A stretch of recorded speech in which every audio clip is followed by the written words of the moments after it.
Ako si Sharif Muhammad Kabungsuan, kilala rin bilang Sharif Kabungsuan. Ako ang unang sultan ng Maguindanao.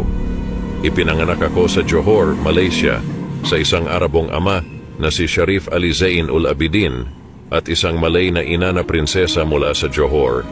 Ang aking lahi ay may kaugnayan sa propetang si Muhammad, kaya't tinatawag akong Sharif na nangangahulugang marangal na pinagmulan.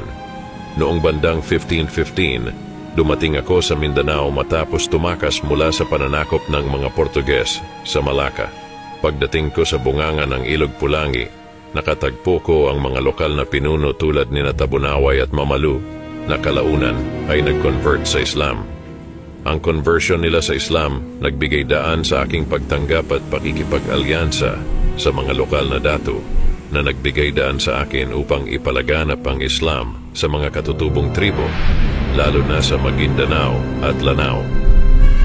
Sa aking pamumuno, nagtagumpay ako sa pagpapalaganap ng Islam sa pamamagitan ng mapayapang pamamaraan at mga aksyong militar laban sa mga tumutol.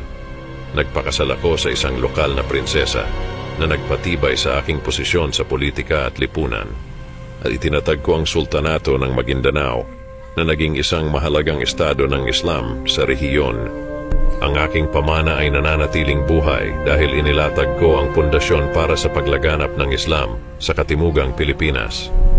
Ang dating lalawigan ng Sharif Kabunsuan sa Pilipinas ay ipinangalan sa akin bilang pagkilala sa aking malaking ambag sa kultura at relihiyon ng Mindanao. Thank you for watching. Stay curious, stay informed.